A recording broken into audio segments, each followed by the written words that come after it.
listening to me get mad at Waba because the Meth Bear is way better than your little Pooh Bear. I don't like any Positive of the Bears.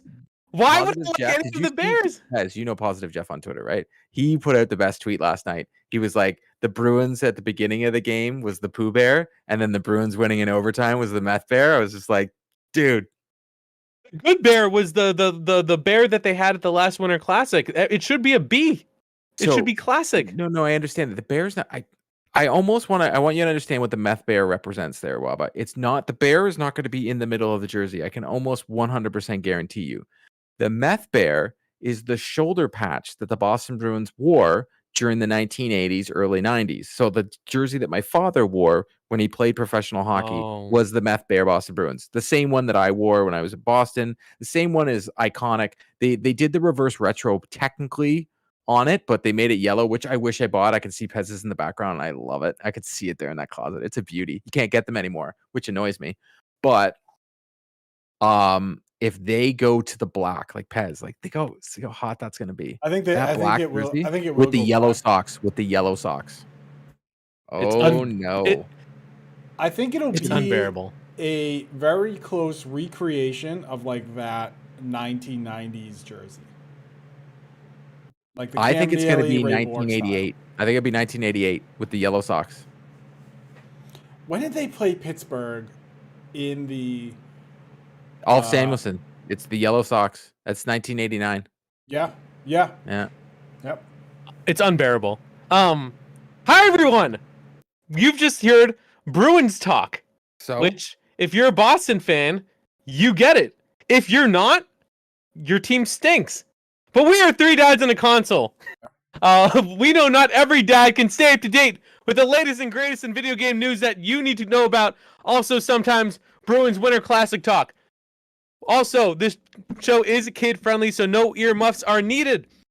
I'm one of your hosts, Waba Plays, alongside the illustrious Court Lalonde. Hello, Court. Illustrious. I have a calendar that has a new word of the day, and that's my word. Oh, wow. Okay. So are you illustrious today, or am I wrong?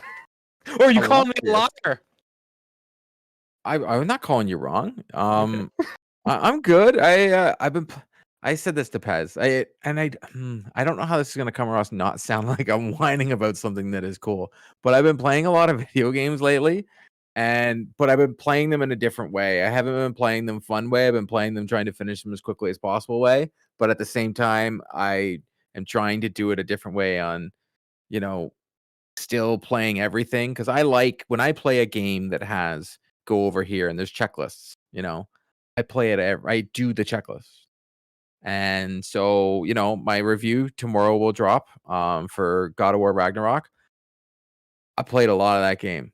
That was different than I've ever reviewed a game, because I decided I was like, nope, I'm just going to keep playing it. Like many people that I know are reviewing, they're like, I'm done. I'm like, nope, I am not even close. I'm going to keep playing this game. So, and now I'm playing Gotham Knights. And I'm playing another redacted game that, can't talk about right now, but yeah, I just feel like I want to play NHL. Does that sound weird? I played it this morning and it was phenomenal. I played for about 30 minutes and I felt like 5 o'clock this morning. I played NHL for 30 minutes. It was great. There's a lot of people that be like, oh, no one, it's that sentence said no one ever. Like, that's fine. You know me, Waba. I really like the NHL games. I've been playing them since 1993. Yeah, NHLPA is 93, right? I should get a copy of that. I should buy a copy of that. Put it in my back. Sure should. Find one for you. We are also joined by the immaculate Pez. What's up? How's it going? What's the crack, mates? It is what it is. It is what it is. I will say, if you're listening to this on your audio podcast platform of choice, it is Thursday at 12 p.m. Eastern. Head on over to youtube.com/3dads-on-a-console, and you can hear Court's God of War Ragnarok review. Let me tell you, you're going to love it. Gonna Ragnarok your socks. Yep. Is that the name of the? Is that the name of the? I liked it. It should be. I might change it to Ragnarok your socks off. I'm dumb. So we have a few big topics today. Let's start with the big one. PlayStation VR 2, the streets.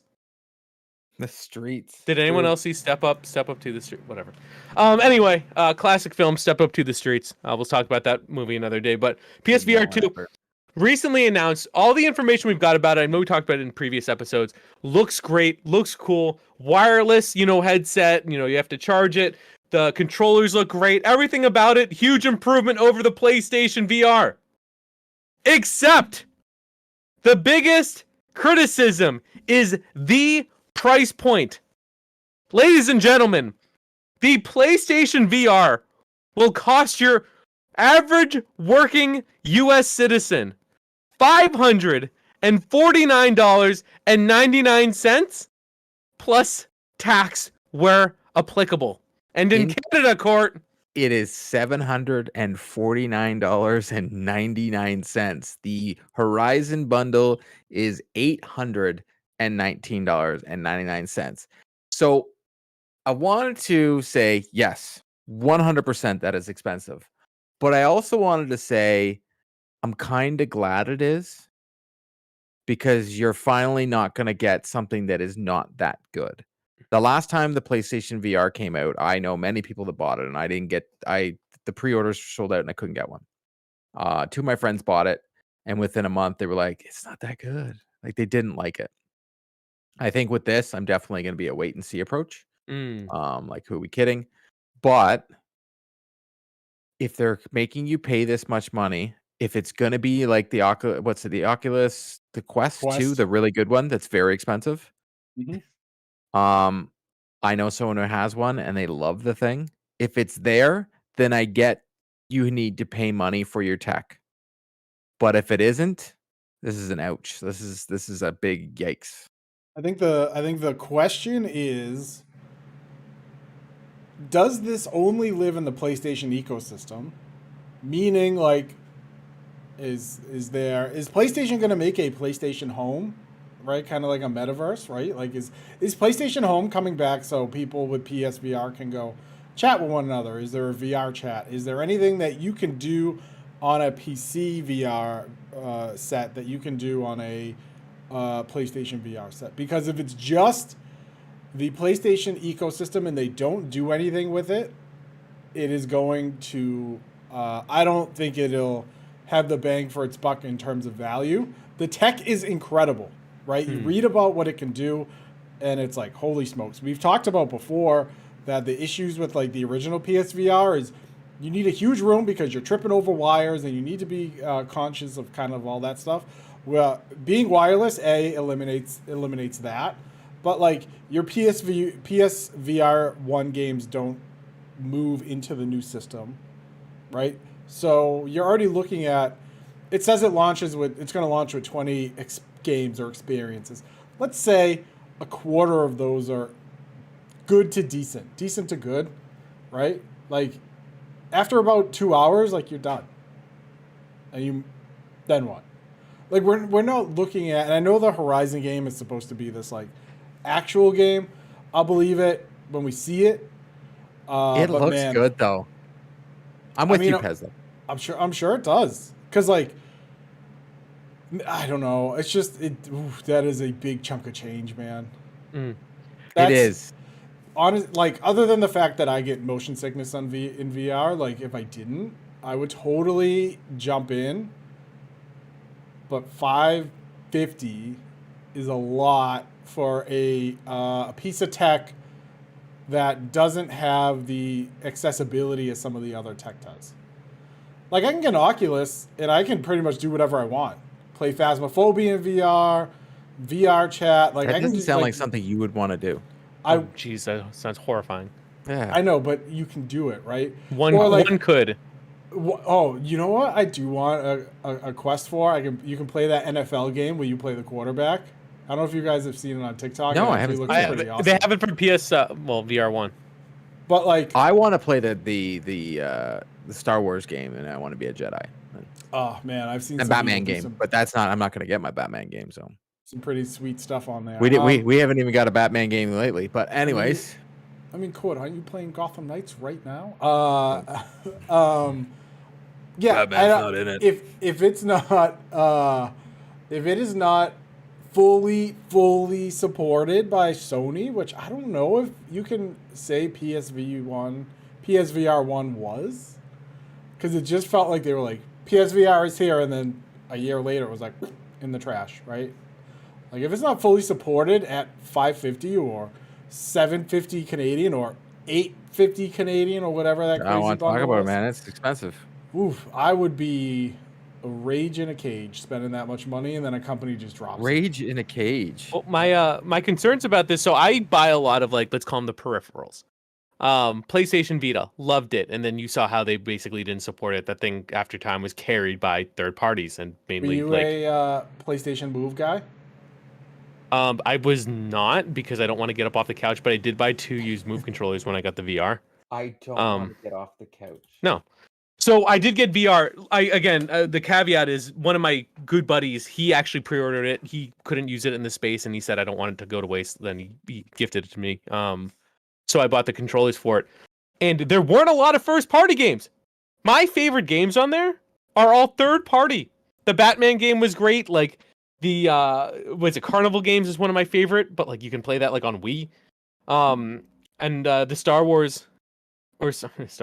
Someone just got offended. Star Trek, Bridge Commander, great, but you don't even need VR for that anymore. And like the best games on that weren't first party. Like even at launch, like Valkyrie, they didn't do much. They had like an Astrobot game. They had a cool like demo disc, which I loved. God, the demo disc didn't even have first party. Like I'm struggling right now, aside from Astrobot, to think of a Sony like licensed VR game. I do not know, and I owned it. Like that's worrying. And I liked it, but it's worrying. Oh yeah, Job Simulator was great too. They didn't make it. So like with VR2, like okay, they put up this cool Horizon thing, cool beans. What else are you going to develop for this? Because like Pez said, like if you're not, like you cannot rely on third parties to do it because it's expensive, and with the install base that's going to be so small because it is at that price. Like, are you going to see like a return? How many copies do you have to sell? Would it just be cheaper to be doing like a, hey, you can get this on VR, or you can like the Bridge Crew found Star Trek Bridge Crew, great game. It was VR only. Then they said, actually, you know what? We're going to make it so everyone can play it. Thing sold, part of PlayStation sales. So if you can do games that are PS5 and or VR, do people even need to buy it? Because people didn't see the return on Sony VR. So, Okay. And not just, oh God, it's just, it's crazy. And the fact that you need like a $90 charging stand too. Wait. Yep. What? There's a So- charging stand. It's like $90. So on top of the 550, you then have to pay $100 for a charging stand. Yeah. I mean, shout out to Sony for actually including the motion controllers, because when VR came out, they just didn't like they didn't come with the box, or at least it didn't come with all of them. So you just had to like find them, and the only place you could get Move controllers were like second hand. I got mine at GameStop, luckily for like $15 each, because they were selling for $60 each. Because if you had a Move, you can now get the chumps that just got the VR. You had them by the stones. So like. They do say, like, the tech is so cool. It's such an improvement, and I understand it's expensive, but I feel like it's going to be too expensive and price out most people. And I want to see this do well. I want to see people use it. Frankly, I want to use it. But when I saw that price, I'm like, no. I'd rather buy their Edge controller or whatever. That's too fit. Like, how much? The console's like $500. Your Edge controller is $250. Your VR is $550. Like, how much money after do you think big people have? It's that's unreal. what I'm saying. I truly think they knew this, and I think they decided to be upper echelon, because I think the newest thing on the internet is to get mad. Like everybody's getting mad at the $8. Everybody's also getting mad at the like. Yo, we have to be verified, boys. I was verified. Now it doesn't mean anything because you are, and it almost makes them sound like smuggy buggies, and they're all like Tom Warren. I had to mute him because it was just like, cry me a river, buddy. Yes, other people are going to have check mark. You don't have to look down on us every 2 seconds. But it is what it is. But I truly think they're going for that upper echelon, because when Apple drops theirs, it's going to be $1,000. Mm. And I'm not even going to think twice. It'll be $999.99 in Canada. So $799 in the US. 100% put it here, whatever you want to do. That's what the Apple VR thing is. And that's what the new price set is on tech. And I think PlayStation was just like, you know what? We're going to take a bath, but they didn't want to lose money. I have a funny feeling they lost money on the PlayStation VR 1. They were losing money on the sale of that. Probably why they stopped making games for it. So I think they decided, you know what? If people are going to buy it, we're going to sell it at cost. They're probably making maybe a couple points here and there, but I don't think they're treating this like a console, because when Xbox and PlayStation sell the consoles, 9 times out of 10, they're taking a loss. Right? So I truly, truly, truly believe they've decided that if people are going to put their money where their mouth is, if VR is going to be a thing and they want to be in it, then people are going to pay for it. And if they don't want to pay for it, then they'll get out of VR. Well, let me ask this. Is VR even a thing? So I know that you have like Oculus and like whatever, but like it seems like those are like not like as popular as like PC console gaming. Do you think that like the gaming sphere is like wants VR and like it's the time like that VR is going to explode? Or do you think people are just hoping that it catches on? I have never been a VR person, and that's not because it's because I haven't owned it. So we'll see. I've tried it. I never got motion sickness, but I think the barrier to entry on it is very expensive, and I think there's also a lot of people that can't do it because of the motion sickness. I think I've always thought you can utilize VR not in a gaming sense. Holy but accent there, eh? VR. Sorry. I believe you can fully utilize Sony virtual reality. So I think you can use. I've always seen VR as a utility of entertainment, not necessarily in gaming, but like, hey, you want to attend the Blink-182 concert? $100 to Oculus Quest. You have a seat on the stage and you're at the concert. Or NBA game, which I think they might be doing with NBA Pass, unsure. Or NFL or NHL or like entertainment stuff. I don't know how much gamers want to play Overwatch in a VR headset and use their left hand playing as Roadhog to throw a hook out, and then their right hand like click a button and make the motion like they drink in his little gas container. I don't know how much they want that. And that's pretty rad, to be honest. Right? But do you want to do that for 2 hours? Because you can certainly sit there with a controller at your PlayStation or your PC or whatever and play Overwatch for 2 hours. You're going to want to pay $550 or $750 Canadian and do that for 30 minutes. I don't know if gamers, I think they like the idea of it, but the point of entry is going to be it's very expensive. The point of entry is going to be very expensive. And I don't think being Batman for 45 minutes, like in the Batman experience on PSVR 1, is going to be the way you entice people. You're going to have to give them something like Skyrim, where it's completely open world, right? It's completely open world and you can do whatever you want, and you actually have to walk, because in the Skyrim VR you had to jump. And I don't know if people want Fallout VR, but we won't get it now. You keep naming games that won't happen, because guess what? True. They're Xbox games. True. So I laughed before because I'm like, oh, that's right. This is another platform Skyrim can be ported on. Like, yeah, we ran They- out now here. They did well, already actually, have a if VR Phil game. Spencer keeps to what he says, then sure, I guess it can. But what PlayStation for like Horizon is actually a perfect game because there is a bow and arrow involved. It's actually the perfect game for VR. It really is. So Well, they tried that with the Link's target practice too for like the Wii, and then hey, I would love Gran Turismo. Yeah. yeah. So I think the entry is there. The question is, how do people value their entertainment versus their money, right? Because I am always like, if I pay $60 for a game and I can get, so if I pay $60 for a game that isn't like this tight story narrative. We'll say like if I pay $60 for Animal Crossing and I get 50 or 60 hours out of it, I'm happy, right? If I pay $60 for a game and I get 12 hours of a great story, I'm happy. That is different for everybody. You know what I mean?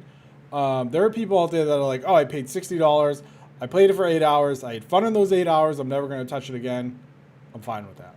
There are also other people that are like, oh, I paid $60. I played it for $60, but I don't feel like I got my money's worth, which I don't understand, but that is what it is. If you're paying $550 for a VR rig, it's up to you to see where your barrier is to, I'm getting my money's worth for this. If you're paying that kind of money, there shouldn't be a combo for Horizon Zero Dawn. It should come with it.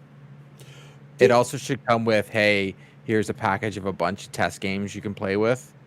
But it should come with, like, it should come with Horizon. I agree. That was my, honestly, because I don't see the sticker shock on it is not a big deal to me. We're seeing people pay, like, look at the 4090. It shows up on Best Buy today here in Canada, and it was gone in seconds. How much it go for? I have honestly, I haven't even looked. Let me look it up. I'll look it up but I'm saying these big ticket items now, the sticker price is not a thing, man. That's not a thing anymore. It really isn't. I'm sorry. Like people complaining about pricing, I think has just been this thing that everybody just wants to do. I don't get it. If you can't afford it, you can't afford it. Just that's true. What do you expect it to be free? Like, I am very surprised though that you can't play VR1 games on it. $2,099.99. Just to go play Pong. Pez, $2,000. It's $2,100. Ooh boy. For the 4090, and it sold out in seconds. Okay, so you know what? I'll say this: am I going to be a day one adopter? Probably not, because I'm looking at the time of the year, and I'm a parent.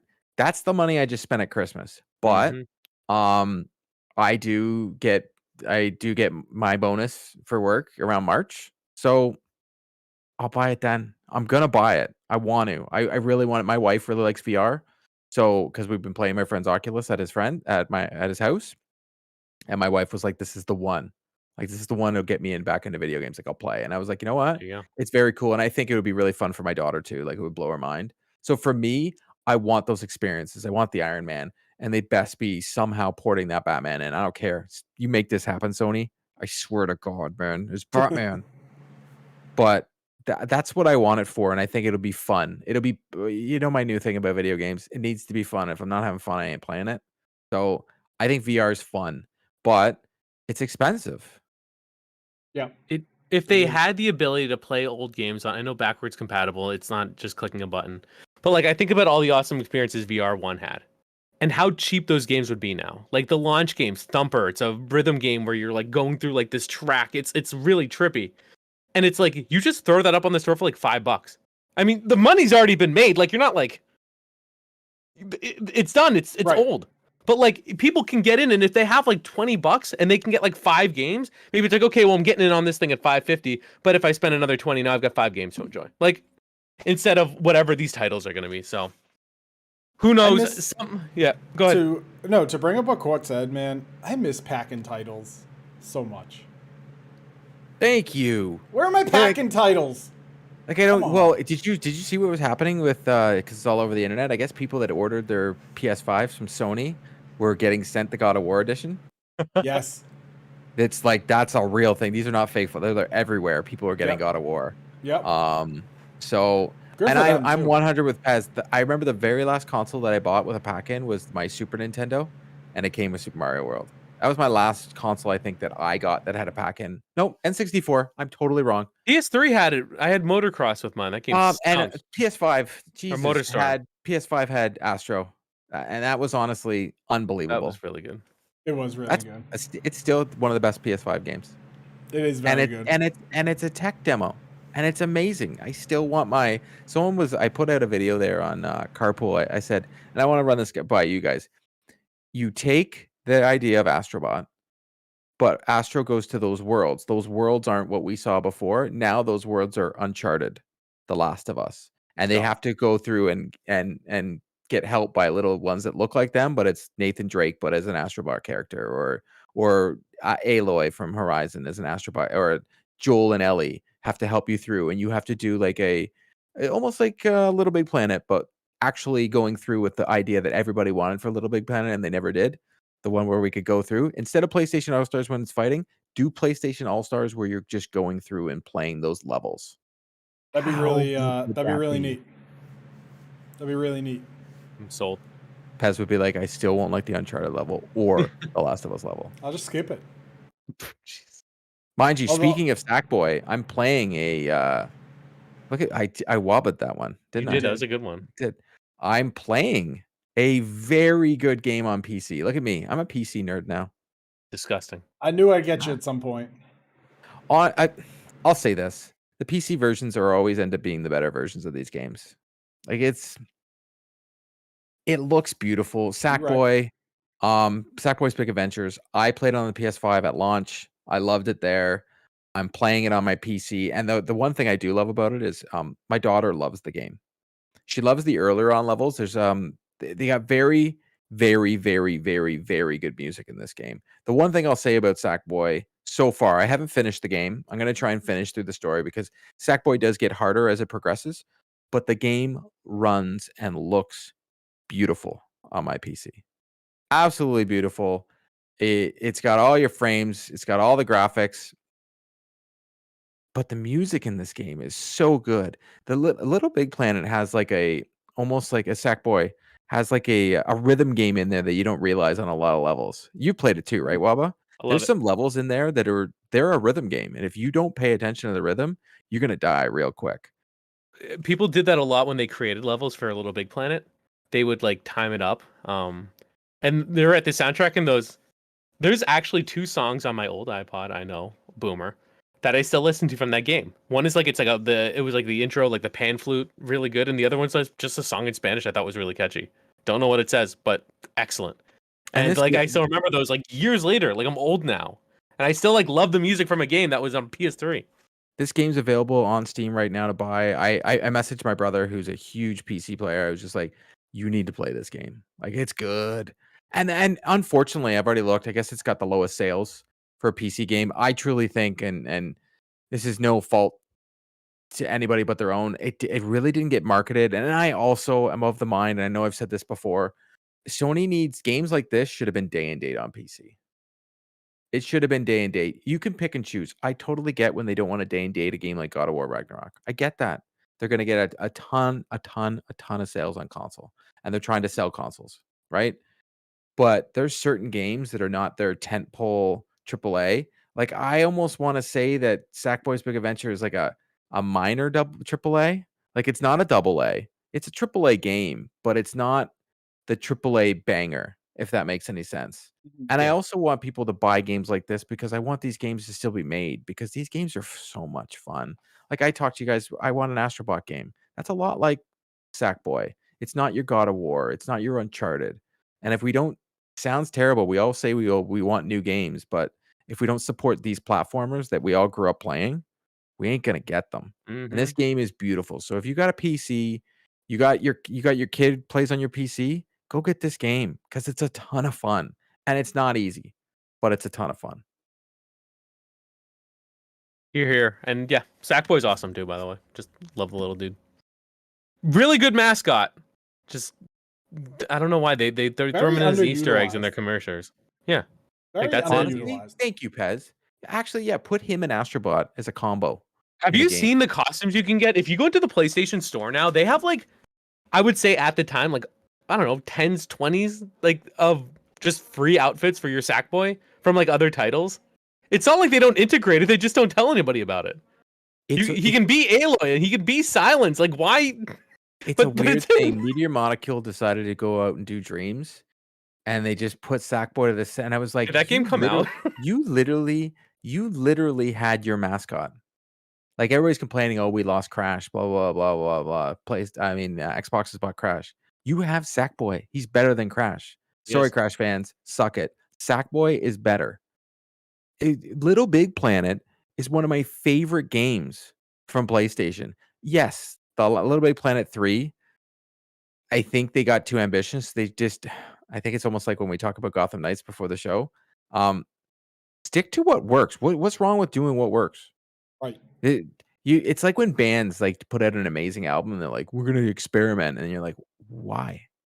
Why would you do that? Why experiment? It's A Little Big Planet okay. needed another Little Big Planet, not with the other things, just only Sackboy. It's the only one I want to use. It's okay when games are formulaic if they're fun, right? Little Big Planet, first off, I was a whale in Little Big Planet because I bought so many costumes. Ghostbuster costumes, Venom costumes, Spider-Man costumes. I bought them. I had them. I respect you. You know what? Sometimes you want your Sackboy to look like Ray Stantz. Maybe you want him to look like Slimer. I did, and he certainly did. But those games were a lot of fun, and I think Sony gamers, I'm gonna blame PlayStation gamers. They get too caught up in The Last of Us, and everything needs to be The Last of Us or God of War or Horizon, or we don't want it. And then it's like, well, you're missing on a totally different genre of game. And games can be cute and fun, and you don't need to, like, it doesn't need to be this cinematic experience that feels like you're sitting at a movie.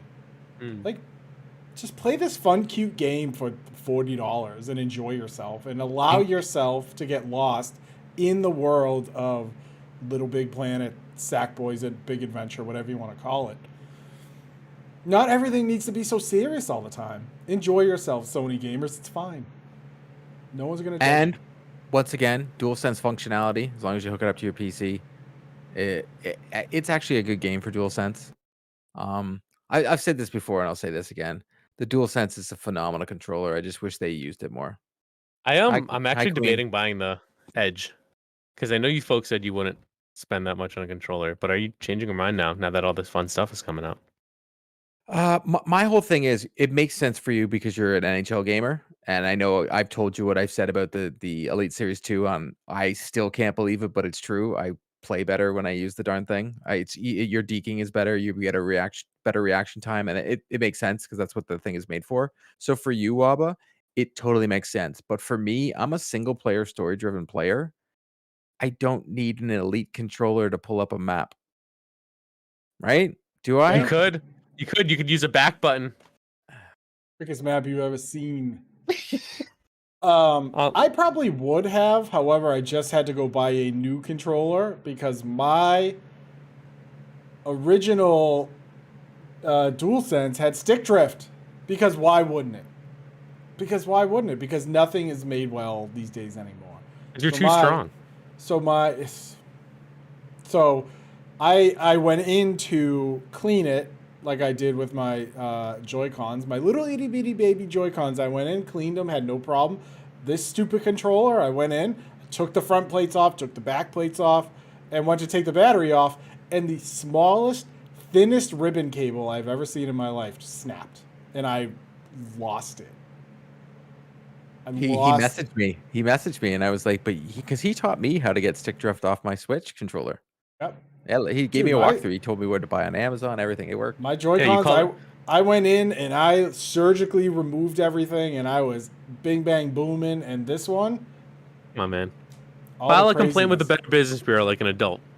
Oh, man, you know, what I should have did instead, I didn't put it back together, and I just chucked it. I dunked it, Sean Kemp'd it into the trash barrel. What I should have did was just bought one from Target, put the old one back in, and then return it, but I didn't. Because you know what? Down with big corporations while we're here. Big controller face the lobby. Target all of a sudden is going to be like, there's a run on bad controllers, and we don't know why. You're about to get some certified mail to your house from Target's Yeah. Honestly, I just want a console that doesn't feel like an oven. Go buy a Switch. That thing runs on 360p. Oh, the Switch is such a garbage. So I said it.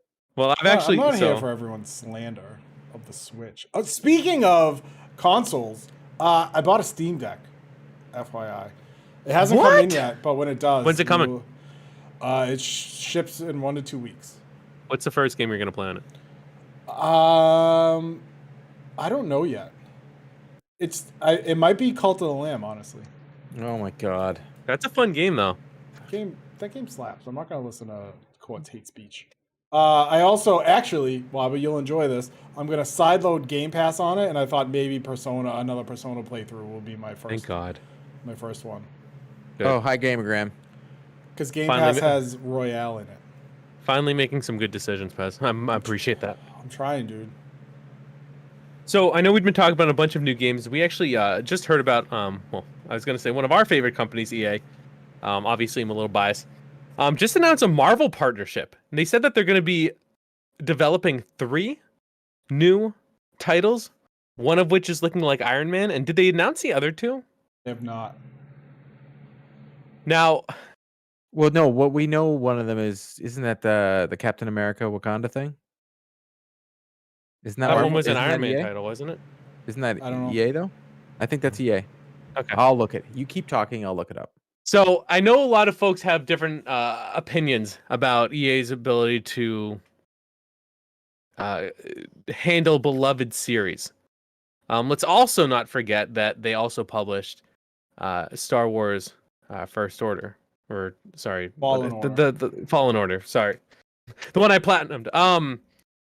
But what are your thoughts about them working with Marvel? I know when was I know there've been like other Marvel games in the past. The most recent one was the one that the multiplayer one that people didn't love. The Avengers. Do you think they can, I don't know, earn people's trust back with Marvel titles? Yes, I do, and let me tell you why. Because the guy heading up the team I totally butchered his name when I did a short for us on youtube.com/3dads on a console. Because he's French and I totally ruined his last name. But he was part of the team on Square Enix's Guardians of the Galaxy, which was an incredible game. So I believe that EA can do a single player experience that they're not going to monetize to death. I am going to hold hope that they are bringing in some of those players from Guardians of the Galaxy to learn what they did in that game, because I think both of you have played Guardians of the Galaxy. Well, I love that game. I knew Court played it and loved it. I loved it. That game had no monetization at all. Thank God. And was truly probably one of the best Marvel games that you can play. It was definitely set up like it was supposed to, and it was taken out 100%. True. So I don't think we'll see the Avengers level of monetization. And it was Skydance Studios, by the way, that's making the Captain America Wakanda game. Amy Hennig, not EA. Okay. We probably will see some sort of monetization. I mean, it's an Iron Man game. You are ripe to pay money to get like a Mark 8 suit or whatever. But yeah, I think that you can make a good Iron Man game. The bones of a good Iron Man game is already there in BioWare. If you go with the Anthem style of flight. Honestly, you hit the head right there, Pez. Just make BioWare, make that Iron Man. But I will say this, after playing a game that we're playing right now that I definitely think your Pez gave me a reasoning why I was getting annoyed with it, and I was like, oh my God, he's right. I think for these superhero games, lay off. Stop it. Do what they did with Jedi Fallen Order. Just give me a game. Stop trying to figure out a way to monetize it on the back end or doing all these things. Stop it. Find those games that do that and go nuts on them, like the shooters. But these single player story driven games, back off. Back off, okay? Let's look at some of these games, right? Spider-Man, Miles Morales, Jedi Fallen Order, like Guardians of the Galaxy, like these have shown you that you don't need to monetize the game up and down to have a very loyal fan base. Mm-hmm. And let's be honest, like EA has already monetized all of their sports games. Done. Packs on packs on packs on packs. They monetized all their shooters. Battlefield monetized up and down. Loot boxes, battle passes, season passes, ocean passes, right? Who knows? You don't also need to then monetize Iron Man and whatever else you're going to play, because people will buy that game, and then you're getting good PR for not monetizing these games, which means they're going to buy the next game. Whether it is a Thor game, also give me a Thor game, please, because I think that'd be awesome.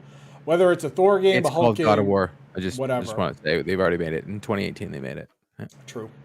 And tomorrow, you can find out more about Thor 2 Ragnarok at youtube.com/3dads-on-console. Right, they already made the game.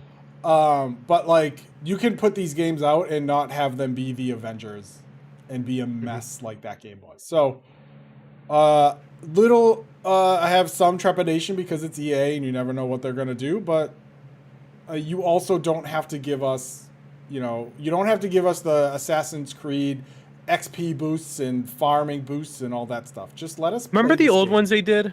Assassin's Creed 3, I thought, did it very well, where you could, it wasn't like pay for transmogs or whatever, it was the additional story missions. And it was, I remember one of them, George Washington was like king, and like you had to now go against him. It was like, it was an interesting storyline. If you want to do monetization, I feel like that's the way to do it. Extra, and it's not unique to Assassin's Creed, but like DLC missions. Why not? People can get the whole game if that's all they want to play. Cool, it's contained. If not, do that. Tyranny of King George. That's what it was. Yeah. It was excellent. Like I agree with Waba. And that way people don't feel forced to spend money. It's only if they like the game, and then they're not stuck buying purple shoes for $50. Overwatch. Do not live service. I got to fill out a survey from EA today. Actually, they sent me a survey on NHL. Made me buy NHL. They gave me do a survey. They asked me how I was liking the game, and then they made me do a survey. And I gave my opinion. I gave the opinion on comparing the MLB The Show. I think that's the perfect example of how to do it properly, where you can definitely, people spend a ton of money in that game, but you don't need to. Yeah. They have pay to win. There's a way to pay to win and a way to do it properly. And if there's a way to do it so you could get everything by not paying and not having to do like, Battlefield when they prove it, or Madden when it came out and the guy proved it with it was bad. Yeah. And it wasn't always that way with EA. And I know EA has shareholders and I know they have people to speak to, and I get it. Like, I totally get it, because it's about the bottom line, and you don't want to start losing money and saying, hey, we're going to do this. And then people are like, whoa, you just lost like 10% of what you made the year before. But I think if they're going to do games that have gotchas in it and stuff like that, they need to figure out a way where it's not the biggest grind in the world to be able to do it for free. If you're going to be anything that you can buy, you should be able to also earn for free in a game. That's how I feel. Last thing, do not go into this with a vision. Okay? Ooh, vision. Don't say internally that like, hey, we're gonna make this a live service game, and then halfway through be like, nope, single player game, no monetization, and then it still plays like a live service game. Like Avengers? Because it an unfinished, unbaked product is possibly the worst thing you could do.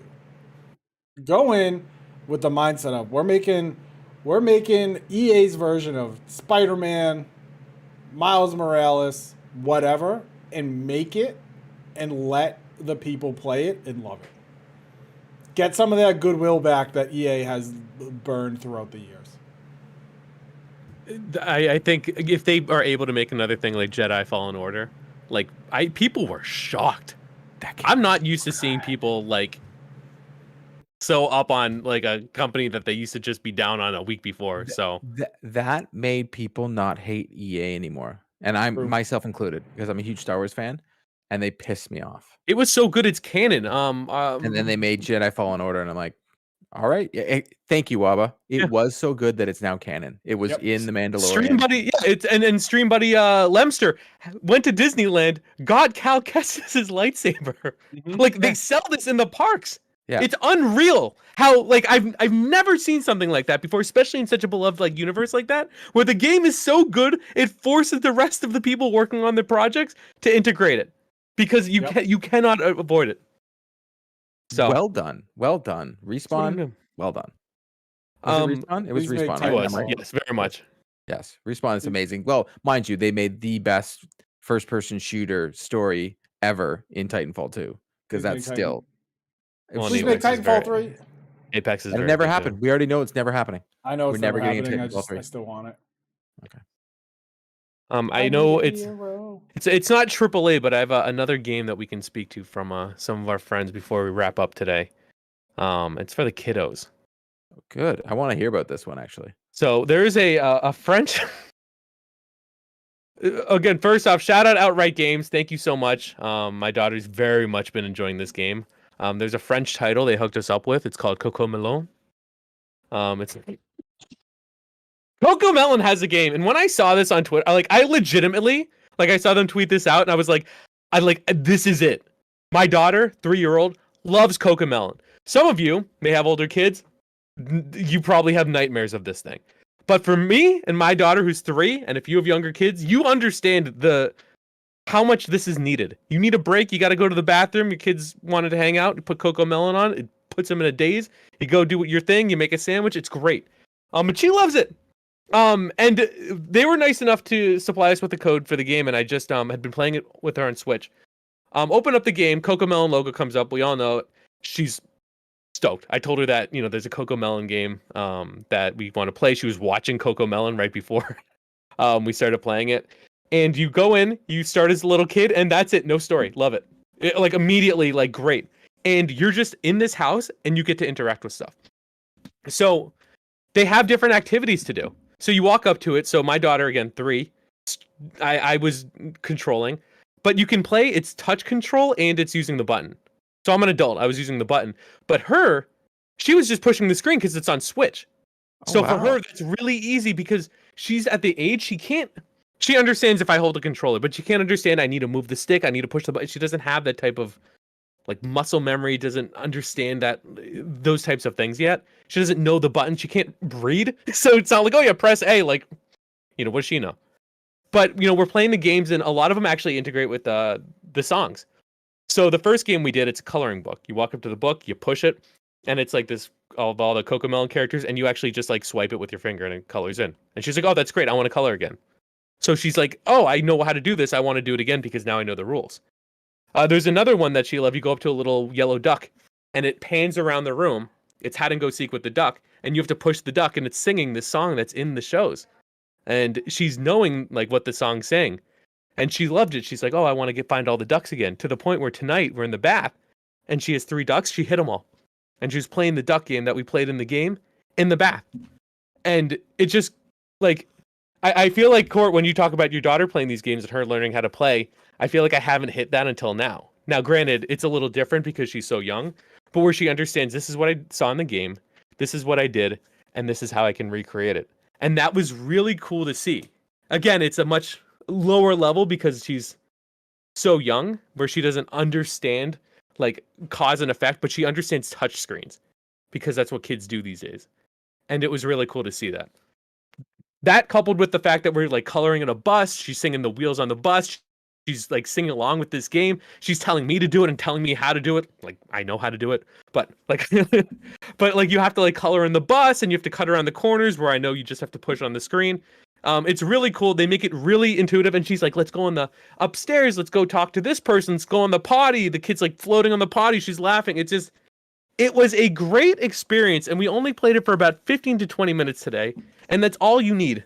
There's no story. It's a bunch of mini games. You get stickers. She's asking where the sticker, for young kids, maybe 2, 3, 4, this is the perfect game for them. And again, I know we'll be talking about the holidays coming up, but this is I would say a must buy if your kid likes this show and if you have a Switch, because it was so cool to spend that time with her doing something I like in a way that she can understand, where I don't have to trick her into being player 2.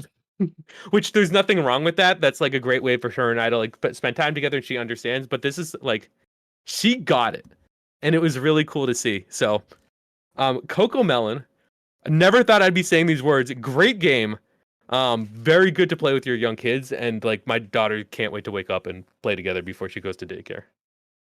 So, outright, Wow. You have outdone yourself once again. Coco Melon. Coco Melon. broke me. I had to mute my mic. Yeah, Because I Coco was Milan. laughing. All I think about Coco Melon is Johnny, Johnny, yes, Papa. Eat some Dude, sugar. that's Like, such a oh my banger. god. Dude, they only drop heat. I literally have no idea what you people are talking about. It's a show. So I originally, so from what I understand, is it originally was just on YouTube, and then it became so popular that the Treehouse here in Canada, and I don't know what it is in the U.S. I guess it's Nickelodeon. They picked it up, and like it's a thing now. It's everywhere, dude. They have toys. I don't mind it. When my daughter was watching it, I didn't care. I was like, "There's nothing wrong with it." It's just nursery rhymes, man. Yeah.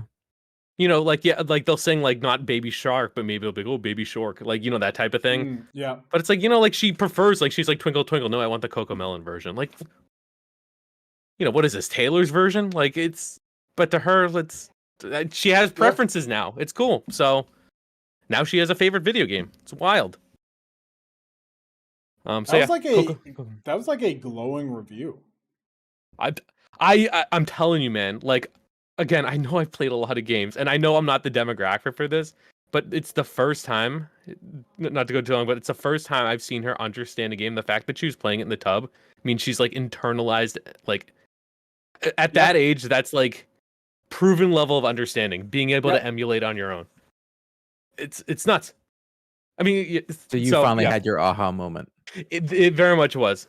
So yeah, that's exactly it, Court. Because I know you kind of spoke that way with some of the earlier outright games when your daughter got into it, and like this is it for me. She's been able to enjoy the ones like PJ Masks, Peppa she loves, but it's the fact that this is a touch screen, and that's going to build on those skills where she's going to be able to kind of translate that to a controller eventually. And it's really smart given that kids grow up with iPads now. You know what I mean? So like it translates incredibly well. So good on Outright and to have that kind of foresight to put that together. Because a few of their Switch games don't have that touchscreen functionality. So to do it with this one is, again, foresight, incredible. Well, it's even like my daughter's still playing LOL right now. Like that's definitely like she comes home and it's like, okay, if we're watching, my wife and I are watching the TV or we have it, she's like, okay, she grabs the Switch. And the thing I love about it, and she doesn't realize she's doing, is it teaches her memory, because you have to know the order to do things. And she's like remembering stuff. She's like, oh, no. And she's doing it so quickly. And I was like, that's the best thing. And it's funny. We grew up playing these games, the kids' games that were they beat the living daylights out of us. And I know I've said this before, but like, the Aladdins and the Lion Kings, it just pummeled us because they were just so darn hard. And Outright makes kids have fun with the game, but they don't realize they're learning. And it's very rare for a developer to go all in on it, and they've done a great job. I'm not saying I've liked every game. You've heard me do reviews. I haven't. Some games I'm just like, no, like it's just my daughter didn't click with her, or it had this. I wasn't a fan with it. But I would say 8 out of 10. I always like them.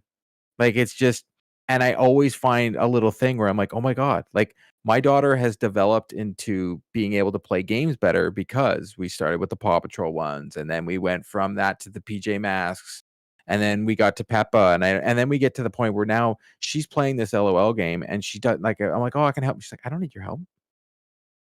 And then when like Disney's Dreamlight Valley came out and she started playing that, she just played it. I don't. She doesn't say anything. She picks up the controller, turns on the Xbox, boom. I was like, what? The gamer. They're evolving. They're growing. I don't know. You go to help her. She's like, "Step away, old man. I don't need your assistance anymore. I don't need you." It's gonna school you on things, but yeah. So we talked a little bit about some adult games, some child games, and everything in between. Some VR games. So it's busy sode. Any final thoughts from folks before we say goodbye to the folks? Check out tomorrow's God of War. Yes. Just check it out. It is. Let me tell you. I edited it, and when I was done, I went back to Court and I was like, "That is a great review." Court did a very, very good job with it. Go check it out. It is well worth your 7 to 8 minutes long that it is. I think you'll be very pleased with it. And when you watch it, drop it a like and drop us a comment. Let us know that you heard about it from the pod, and we'll come say hi.